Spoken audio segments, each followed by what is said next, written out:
Okay, time to review Hyper Light Drifter. Not that, I have to do that for today. Hopefully be fixed. Now, Hyper Light Drifter has been on PC for a couple months. I picked it up on the Steam sale, and I started to play it about a week and a half ago. And a couple days after that, they're like, hey, it's coming to consoles. What great timing. What phenomenal timing. Now, this game is very, very Legend of Zelda to me, but with a better, more interesting combat system. Because I don't care what you say, Zelda combat's never been that amazing.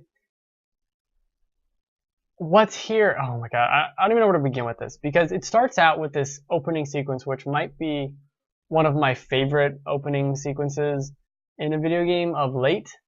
I love it. It's just this beautiful pixel art, crazy music. It's the same Disaster piece, which I did the music for Fez.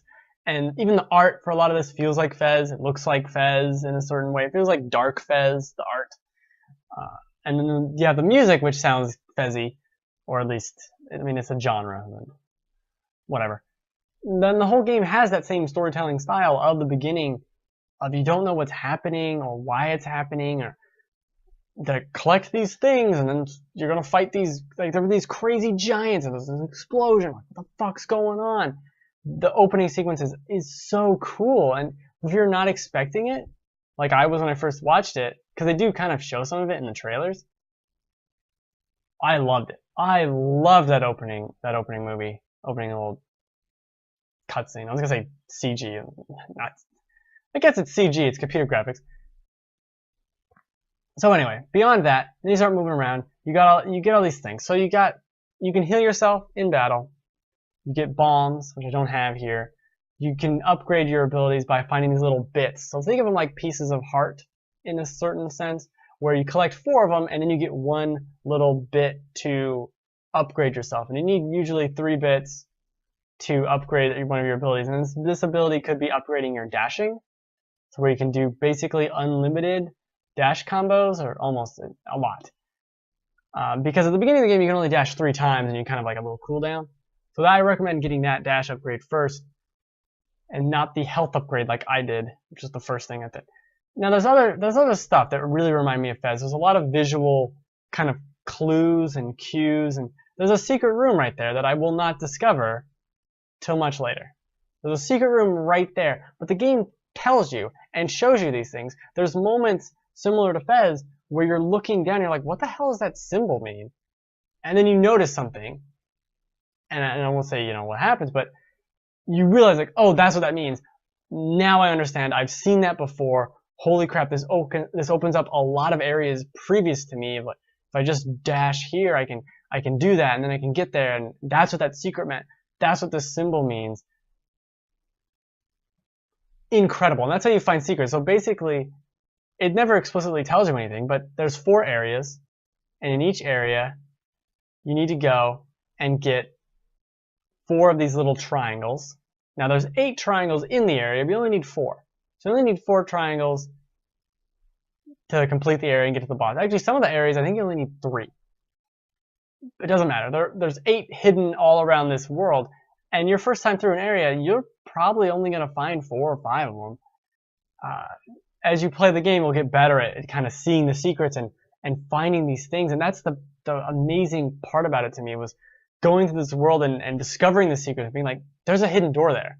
I'm going to go through it. And you find a secret room, or another passageway, or this idea of exploration that really feels Zelda-y to me. And then you couple it with this combat system that is very fast, and people are saying it's hard, and it is challenging. It's not that difficult, especially if you only just play the game and not do like all the optional stuff. Because there's like challenge battle arenas and stuff later that you can do after collecting all 8 of those little triangles. There's a couple of little battle arenas that are pretty difficult. But the combat itself, you got a gun too. So it's really a balance of, so you shoot your gun, and it's like this little pink bar, that appears on screen. That's how many times you can shoot that gun. You get different guns. There's like a little shotgun, a little laser rifle, a normal pistol. All the different damage values. You can see the enemy's damage values on them. little gauge. You can deplete that gauge, and then by attacking, you gain more of that little, I'm going to call it MP, for shooting your gun. Bullets, I guess. You gain more, so the more you attack things, the more you can shoot the gun, and then you should shoot the gun because everything's throwing shit at you. You can also upgrade your abilities to deflect back fire at enemies, which I also recommend getting very early, so that you can just deflect bullets. So you're dodging and jumping around, deflecting bullets, throwing a bomb, shooting this guy. Okay, I need to go here and attack him. Then I can get my other laser powered up enough. Do that, switch to my other gun, do two quick shots over here, deflect this bullet, dodge back over there. Oh, this guy spawned. Okay, he's jumping, dodge over here, hold the attack button, charge down, hit him. He's sliced in half. This crazy melee finish move.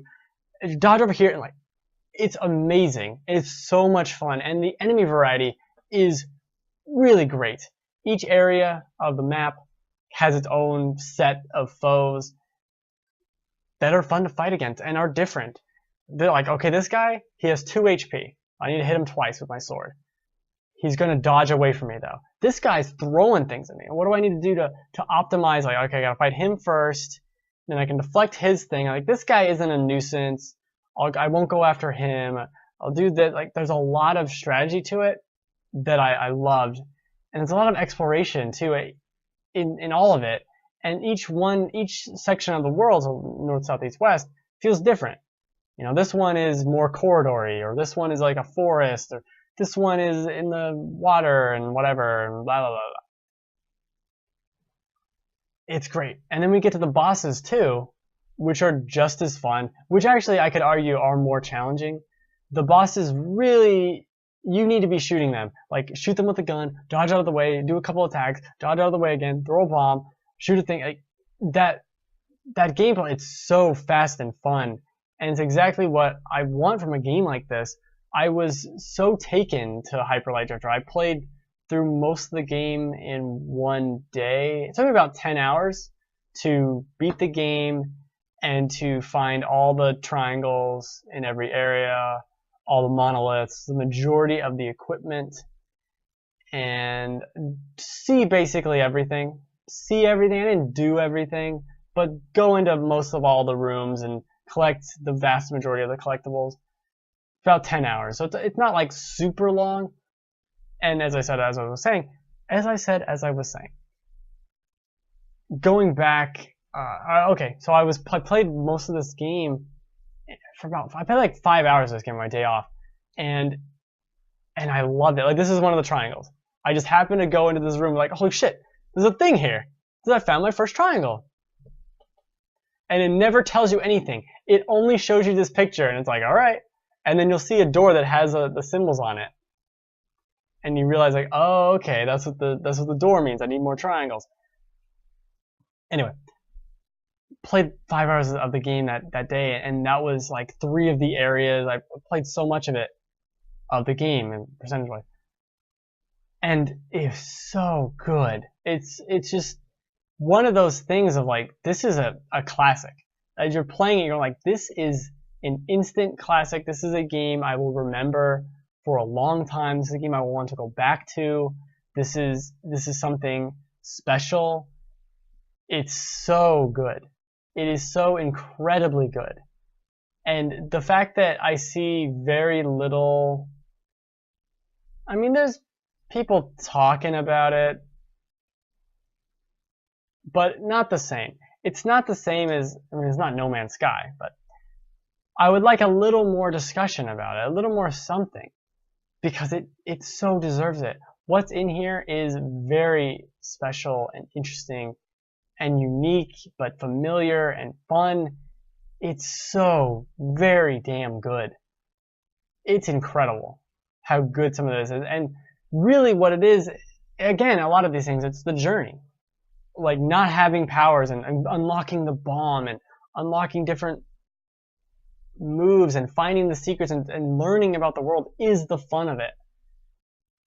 And it's going to be one of my favorite games of the year for sure. It has to be. As a huge fan of Zelda and a huge fan of these like kind of hardcore, combat heavy, fast-paced games, it's incredibly good. It's incredibly good because particularly you don't upgrade your health at all in this. You're always at 5 HP. There's an item you can get that's very late in the game and very kind of not difficult, but you have to find a lot of stuff to get it, that gives you 6 HP. So you're not even getting health. Like your damage never increases. Your HP never increases. So even going back to these other areas, you can still die. You can still be challenged by it, but you still have more like new moves and different abilities, and it's your skill that improves, as well as your tactics. And that's super compelling and interesting to me.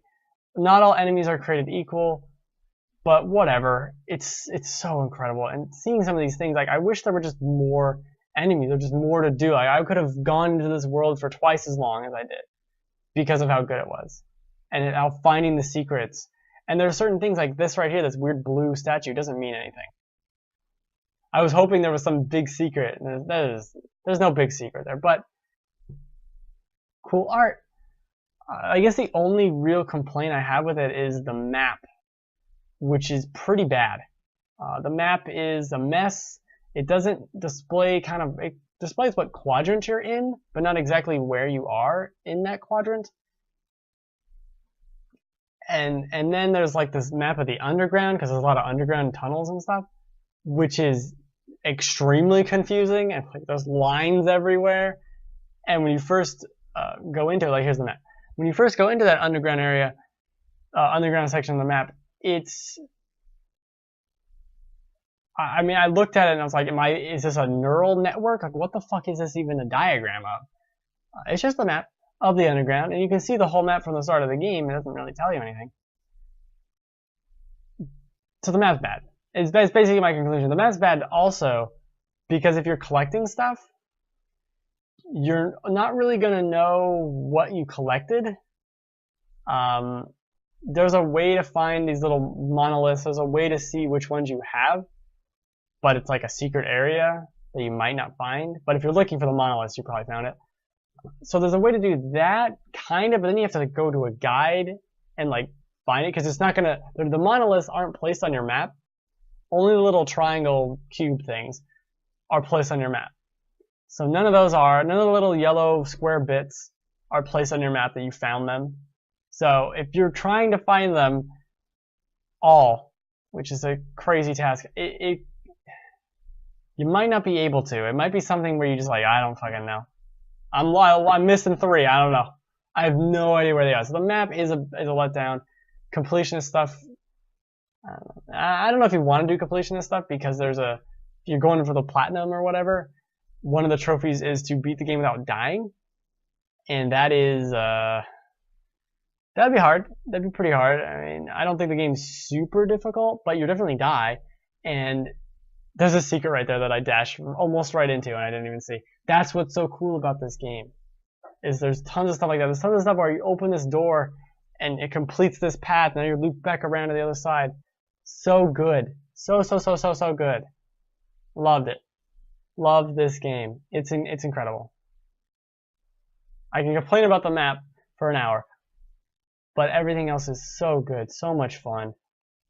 Really special. Really special. Really special. Can I say that several more times? It's great. And it's beautiful too. Very pretty style. Look at that. There's a skeleton man. There's a little triangle cube. I'm finding health everywhere. Oh, the health system is cool. Oh, and the checkpoints are really good. There's a lot of games that have terrible checkpoints. Some of these checkpoints aren't super amazing, but the most of the problems I had with checkpoints were when I was going back trying to find a lot of stuff. So when I was playing through the game normally, it was fine. The checkpoints. Oh no, secret tunnel. Secret tunnel. Secret tunnel. It's also really cool. You can go any direction. You don't have to just follow a story. There is a plot and an interesting thing being told to you, but you're never explicitly told to do anything or to go anywhere or to collect anything. And I like that. I like the kind of I'm a wanderer. No one says words. They just show pictures to me. It's awesome. It's awesome. So that's it. Merry Christmas. That'll be the show. It's about typical. It's about typical for the show. Usually I'll talk with the chat if there's anyone hanging out or any questions. Moving the show over to here. So we'll see how that goes. So every Friday, 3 p.m. Pacific time, I stream here. Now, new home, twitch.tv/thegamefanatics. Just for the show, I stream on my own Twitch channel, Super Mario Maker, and other random, mostly Mario stuff. Mostly Mario Maker, too. Level submissions, you can submit your own level, and I play them. That's on my own channel, twitch.tv/benreacts. Happy birthday, Merry Christmas. Go buy Hyper Light Drifter. It's great. There's a lot of slashy dudes, and you get to punch things with swords. I think that's how swords work, right? You punch with swords? I think that sounds accurate. I think that's what swords are, right? Punchy devices? I think so. You punch because it's like punch, right? Yeah, that's I lost my mind a long time ago.